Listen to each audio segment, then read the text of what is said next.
Hey everybody, how's it going? We're gonna jump into some meiosis here. That would be sexual reproduction. So pretty obvious on the slide here. So why does sex exist? Where does variation within a population come from? So let's dig into some of these questions.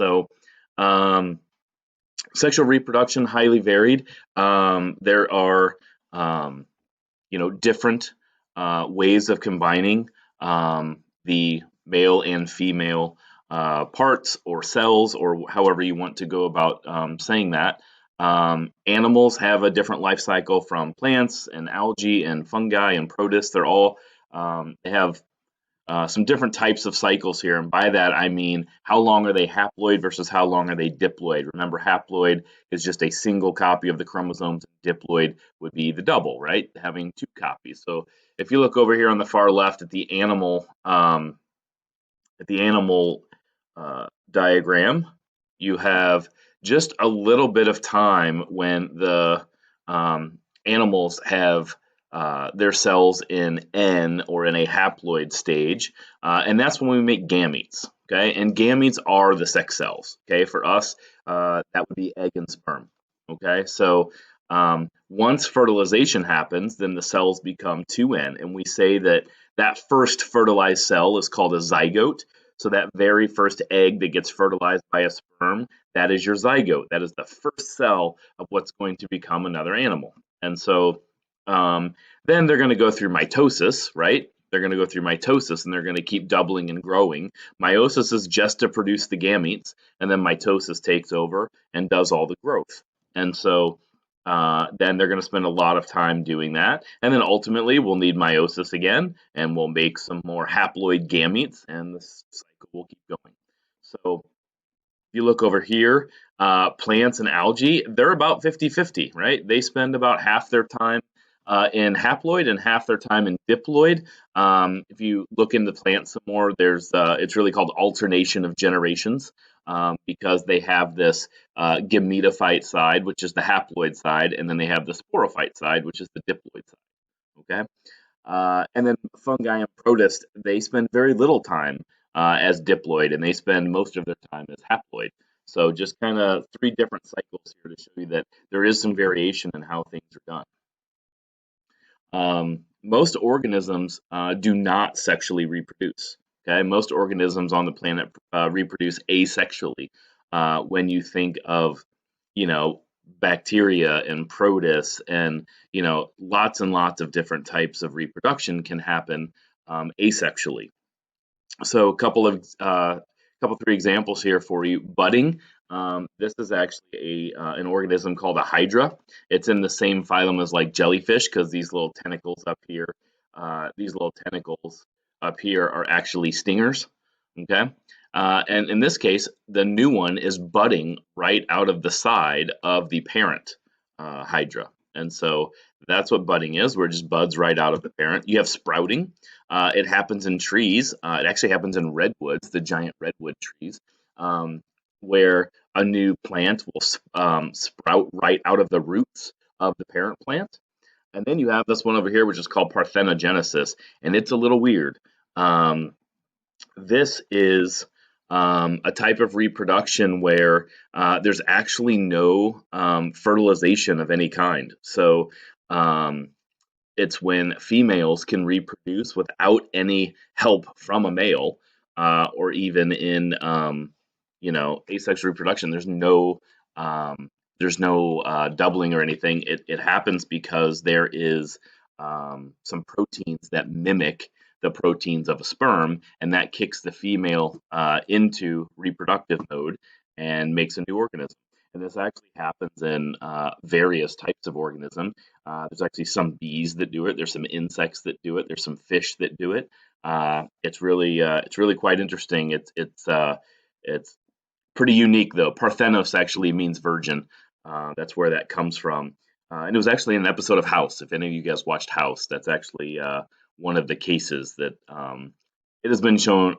I don't know of any cases where it actually happened in a human, but they tried to play it up like it could, and maybe it could. Maybe I just don't know. Got to get rid of the pen here. So back to kind of the human cycle here, right? So we need a haploid cell plus a haploid cell to make a diploid cell, right?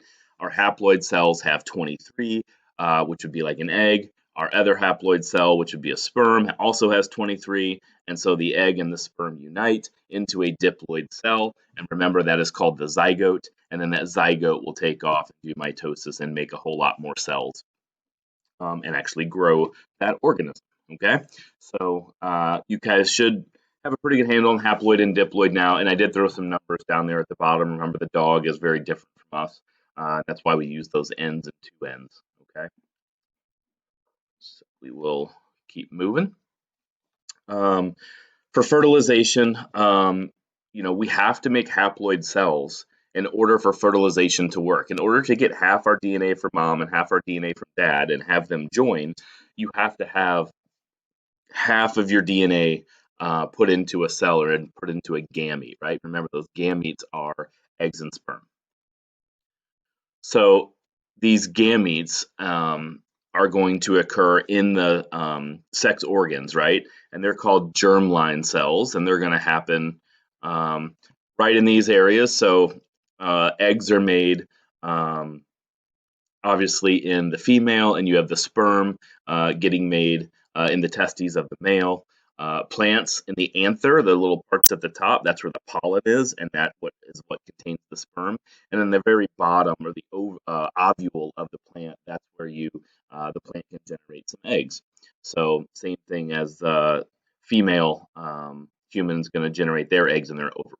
Okay, so in the linings of the ovaries and the testes, that's where these germline cells are made. It's the germline cells that go through meiosis. Okay, I want to make this pretty clear. Germline cells from the linings of the testes and the ovaries, they go through meiosis. They become egg and sperm. The result of meiosis is egg and sperm. Egg and sperm do not go through meiosis. They are the result. It's what you get at the end. Okay, so hopefully that's made that clear. As we look at chromosomes, remember every diploid has two copies, and this is because during S phase each of those is copied, right? So we have the sister chromatids, the replicated copies of a particular chromosome, and in meiosis we talk about homologous pairs. We never talked about this in mitosis. It doesn't really matter. They don't really find each other, if that makes sense. And I'll explain that a little bit here in a second. But this is the set of two replicated copies of a particular chromosome. Okay, so let me show you the slide, and then I'm actually going to blow you up, and I'm going to show you a little display that I do in class to kind of help kids figure it out. So if you look at this diagram, okay, when you look, it looks like there's just an X, chromosome here, and they're held together at the centromere, right? But if you look really closely, there's actually one there and there's one there. Those are two that are stuck together. And then on the other side, there's another two that are stuck together, okay? And so how that happens is like this. So let me make this a little bigger. So you get half your DNA or half your chromosomes from your mom and half your chromosomes from your dad, right? So you have two number one chromosomes, right? You have a number one chromosome from your mom and a number one chromosome from your dad, right? And so when they go through replication, okay, and I know my fingers aren't the same length, they should be, chromosomes are usually when they're copied the same length. But you copy your mom's number one chromosome, you copy your dad's number one chromosome. So now you actually have 4 total, okay? But the chromosome number doesn't really change because we didn't get any more unique DNA, okay? There's no more unique DNA there. As far as terminology and what we call these things, if I go back, when this one copies, it now has a sister chromatid. This one right here and this one right here, these are sisters, okay? Sister chromatids with a D, okay? These would also be sister chromatids to each other. All of these number one chromosomes would actually find each other in meiosis, okay? And they would find each other and form what's called a tetrad or a bivalent, and those are a homologous pair, okay? those are a homologous pair. When you have all four, the two originals and the copies, when they're all together, those are homologous pairs. Okay. Um, they do have to find each other in meiosis. They don't have to find each other in mitosis, which is why we don't talk about homologous pairs. I'll be explaining that part here as we go, the finding each other part. So another slide about homologous pairs, just to kind of point this out and kind of drive this home a little bit. So the red ones are the maternal, the blue ones are the paternal, so from mom and from dad. In this case, N is 3, right? So your haploid number is 3, your diploid number is 6. So in this case, this little guy already went through replication and copied itself. In fact, they all have, right? And so here's another one that would be that size. So these and these, those would actually be homologous pairs, right? This one is already showing you that these are homologous pairs, and that would mean these bigger ones right here are homologous pairs, these two, okay? So those are also going to be homologous pairs, and they find each other, right? And so keep in mind, this is also important to know that, you know, one of the chromatids of one of the original pairs and the other side are not sisters, okay? So if I go back to my finger example here, and these are sister chromatids, and these are sister chromatids. But these two, neither of these are sisters with either of these, okay? The sisters are just here or here. They do not go across. The term sister does not go across, okay? So the fate of the chromosome. So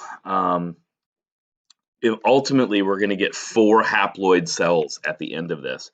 So let me do a little math for you here. So in G1, right, in G1 of any cell, we are going to have 46 chromosomes, right? 23 from mom, 23 from dad. So we have 23 pairs or 46, okay? So I'm going to try and I'm going to write this up here. I'm going to keep writing. So 46, but we have to go through replication. And so 46 then goes to 92. And you can see how they have doubled from one cell to the next, from this cell to down here. They have gone from one red thing and one blue thing to double. So 46 up here, 92 right here, and then that 92, when you split, it's going to go back to 46 on this side and 46 on this side, right? So you have 46 here and 46 here, but we're not done. That's just one division. That was meiosis 1. In meiosis, you have 2 divisions, so it's going to split again. So if we had 46 at this level, and you can see that there's double blues here and double reds over here, we come down and they split, and they're all back to singles. Now, there are going to be 23 chromosomes and no pairs, okay? No pairs, no doubles, no nothing. Okay, just 23 chromosomes, and they are going to be N. They are going to be haploid. Okay, so we start off up here with 46 diploid, and we end up with 23 haploid. We start with 1. We start with 1. We double how much DNA we have. We split that into 2 cells right here, and then we split each cell into 2 more, right? Split these into 2 more, and now each of these have 23 chromosomes, no pairs. Okay, so hopefully that will make some sense for you.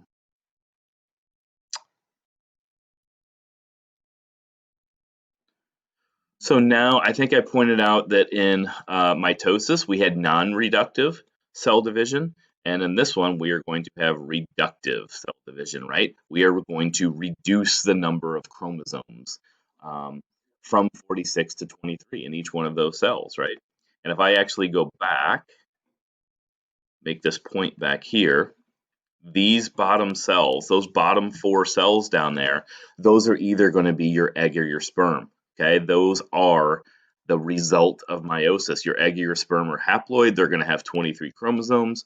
And then that cell at the very top of this diagram would be a germline cell. that would be the cell that goes through meiosis. It would either be in the lining of the testes or it would be in the lining of the ovaries. And ultimately, the four at the bottom would either become egg or sperm. So a lot of the same phases here, a lot of the same stuff that's happening in here. So you have prophase 1, you have the prometa, you have the meta, you have the ana 1, and you have the telophase 1 in cytokinesis. They all have a 1 behind there because there's 2 divisions. So prophase 1, metaphase 1, anaphase 1, telophase 1, and then you have cytokinesis, and then you have to go through it all again. There are some differences between meiosis and mitosis, and almost all of those differences happen in meiosis 1, in the front half of the process. Meiosis 2 is basically just meiosis 2 is basically just mitosis. Okay, so we're going to point out some differences here as we go along. One of them takes place in prophase. It's a concept called crossing over. And what happens is, because these chromosomes have to find each other, okay? And so, let me make my screen a little bit bigger again. So in meiosis, okay, so remember how, the number 1s find each other, and then the number 2s find each other, number 3 chromosomes find each other, all the way down, the number 17 chromosomes find each other, okay? And so you have all these groups, and they line up so that when they go through division, okay, they find each other. That first division splits those, and then they split again. Okay, so this is like when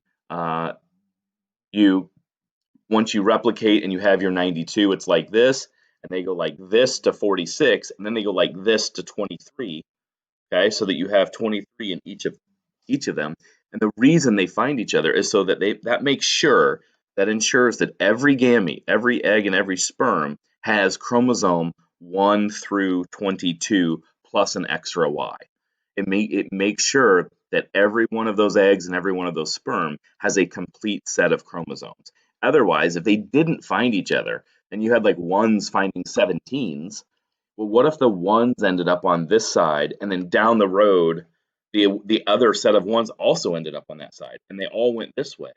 Well, then not every cell would get a number 1 chromosome, and that would be a problem, because then you wouldn't have the right genes going, and the organism would not function very well. So that's why they have to find each other, and I'll mention this again when we get to one of the other phases. But when they find each other, okay, this is when they make what's called a bivalent or a tetrad. So let me grab this.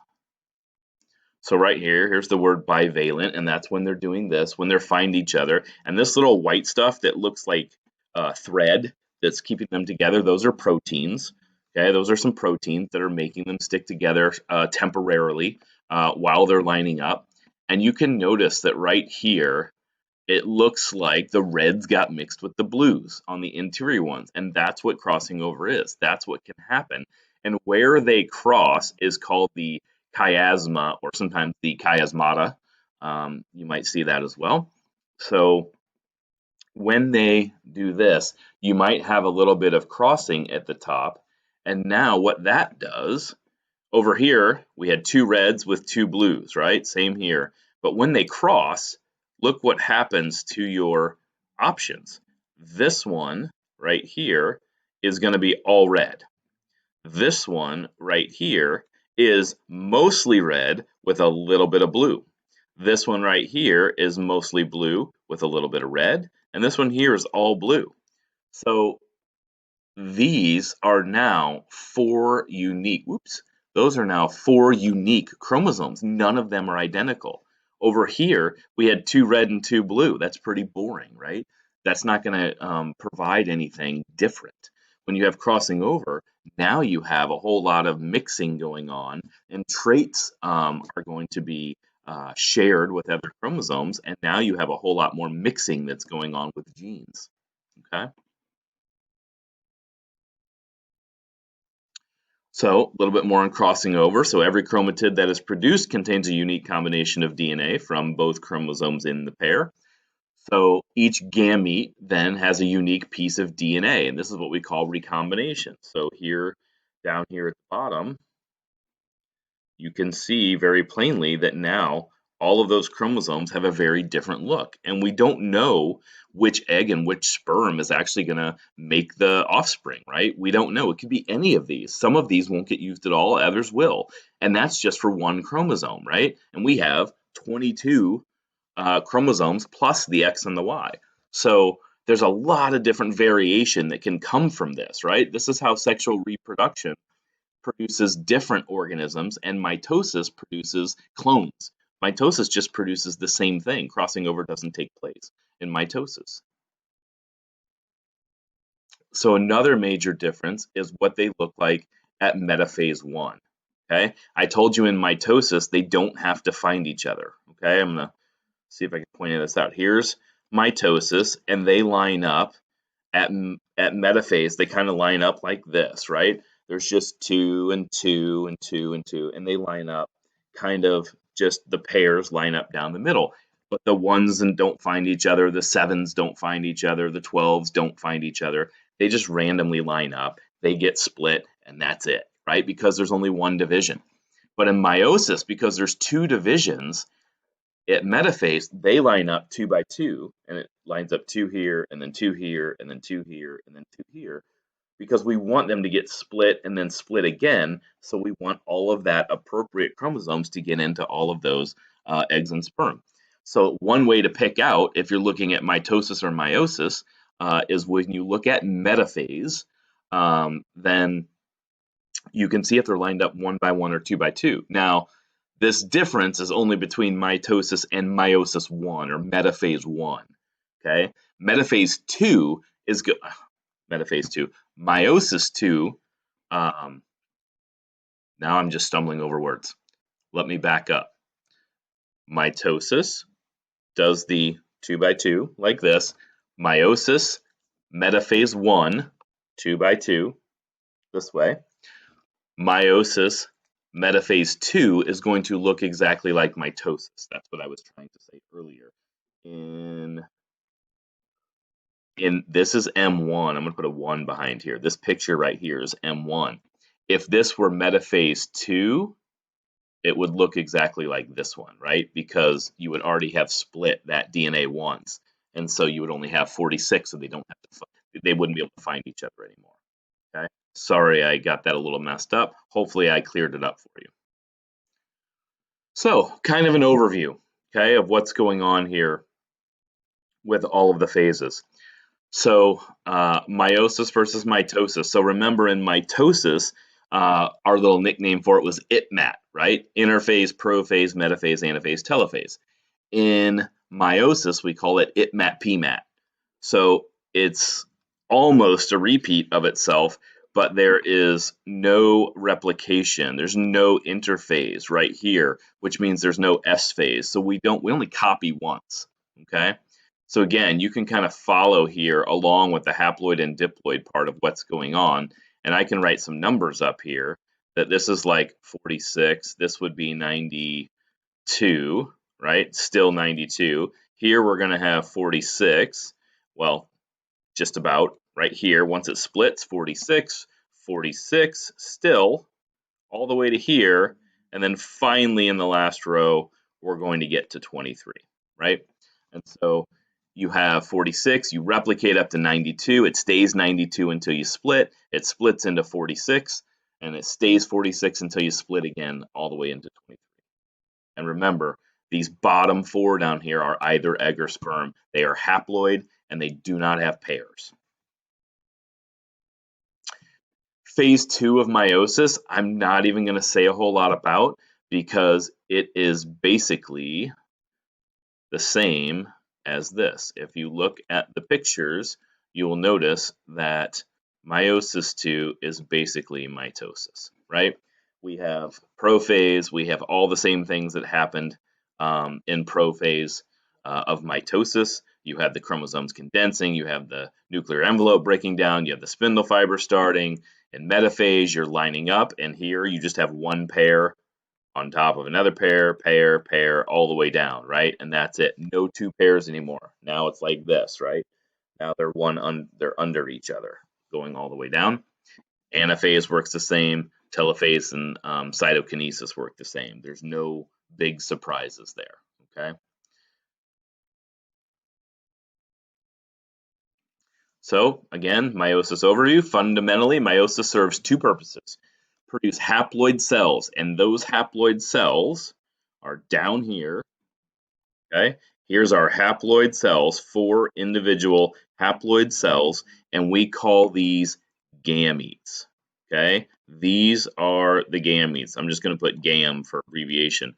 Those are our gametes. These are either the egg or the sperm. And keep in mind, it's not like there's 2 egg and 2 sperm there. That's not what's happened. There's either 4 eggs or 4 sperm, right? Because this cell up here was either in an ovary or a testes, so it can't produce the other one, right? It's either making a bunch of eggs or a bunch of sperm. Okay, so that was number 1, producing haploid cells. Number 2, produce cells with a unique combination of genetic information. This is how we get variation. Remember, this is what drives evolution. All the variation that we have that comes from all this genetic recombination is driving evolution, right? So this is how we change a lot. Here's a little table for you. Try and get this out of the way somewhere. It just kind of shows you little differences between meiosis and mitosis. So it goes through DNA replication, number of divisions, whether homologous pairs happen or not, number of daughter cells. So I do like this better though. Let me tell you one thing. In mitosis, we do call the result of mitosis daughter cells. Those 2 cells that get produced in mitosis are daughter cells. It's using that same term over here. It's probably not technically incorrect, but I really would like you guys to call them gametes. Okay, remember we get 4 haploid gametes, right? 4 haploid gametes as the result of meiosis, 2 daughter cells for mitosis. And then it goes through the role in the animal body there. Cells being produced for growth and repair in mitosis, and then cells being produced for reproduction in meiosis. Okay. So let's look at the numbers here, the numbers of sex. The handicap of sexual reproduction, if you want to call it that, is only one sex can produce offspring. Okay, so only the females for us can actually have a baby, right? So it kind of slows things down if you think about it. Asexual organisms can just reproduce and reproduce and reproduce and reproduce. They don't have to have one sex doing it all. They're just kind of going from 1 to 2, 2 to 4, 4 to 8, and off they go. So for us, it doesn't really work that way, right? Because only one side of our sexes are actually doing this portion. So sexual reproduction leads to a tremendous amount of variation, okay? Asexual organisms really don't produce much variation at all, except through mutation and something called horizontal gene transfer, where sometimes DNA gets swapped between organisms or between cells, prokaryotes. But really, there's not much variation. They generally excel at making clones, right? They want to make a lot of the same thing very quickly. For sexual reproduction, you make a lot of different things. So this is being pointed out down here. Possibility number 1, the blues line up like, all of dad's DNA lines up on one side and all of mom's DNA lines up on the other. And then you get these gamete possibilities down here. But look, here's possibility 2, where now dads and moms flipped a little bit and they didn't line up with everything on one side. And so now we have different combinations right here. And we don't know which one of these is actually going to make the organism, right? We don't know which one of those is going to be contributed to the offspring. So there's chances. And when you think about it, right, that possibility 2 only has 4 chromosomes there, or 2 homologous pairs. But when you think about it, let me make my screen bigger again. So when you think about this, if these are the ones, right, and let's say moms are on this side and dads are on this side, it would be highly unlikely for all of moms to end up on this side and all of dads to end up on this side. Some of them are going to do this, right? Some of them are going to switch. Well, how many of them will switch? Will 50% of them switch? Will 70% of them switch? That's what's random every time. It's random whether they line up like this or they line up like this. All 23 pairs, it's random which way they go, okay? And so that creates variation as well. So meiosis equals variation, right? And we look at these numbers with n being 23 and 2n being 46. The independent assortment of homologs, that's this. Whether mom and dads go this way or mom and dads go this way, that's called independent assortment, okay? And so how many of them are going to switch that way? And it's totally random. And all of your gametes probably had different combinations, right? And so um, each homologous pair from mom and dad have an equal choice of ending up in any of the gametes. They have an equal choice, 50-50, to go that way or not, to go this way and then ultimately this way, right? They have an equal choice whether to end up over here or over here. And so that creates a whole lot of variation. So when you do this math, there's 23 pairs that you have to look at, and there's two options, right? For mom and dad, it's either this way or this way, and so it's 2 to the 23rd power. So that gives you 8 million possible combinations per gamete. Okay, that's 8 million for the sperm and 8 million for the egg. So if we do that math, now you're talking about this gigantic number of possibilities.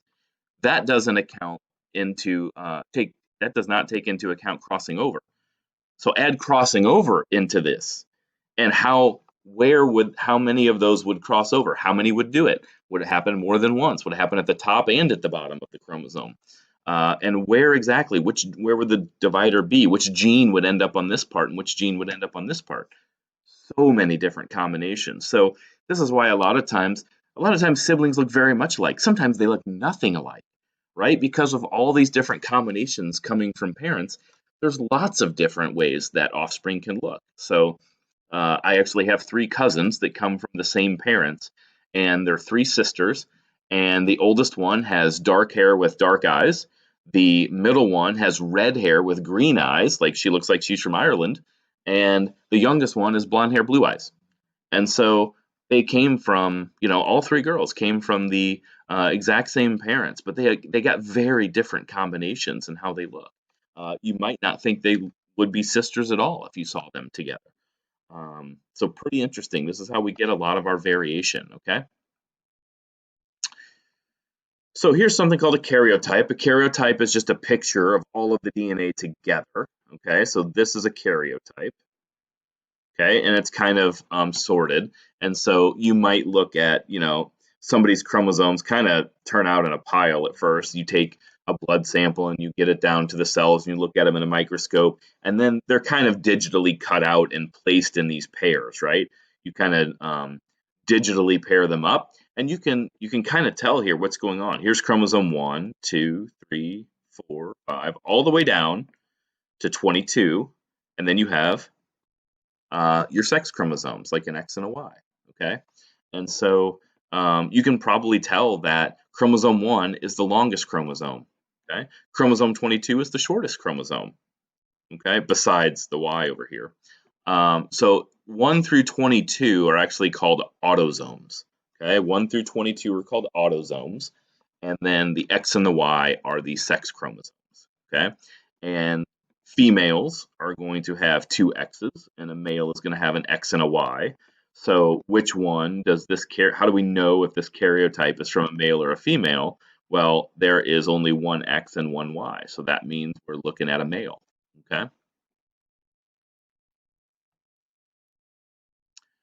And there you go. There's some practice questions for you. We are moving along here. This is the 3rd set of notes out of 4. We only have 1 more to go. I don't think we're going to get to an exam this week, but we are going to have a quiz. I'll be going over all of that in the weekly agenda for you, okay? All right. Hope that helps you understand meiosis a little bit. Let me know if you have any questions. Take care.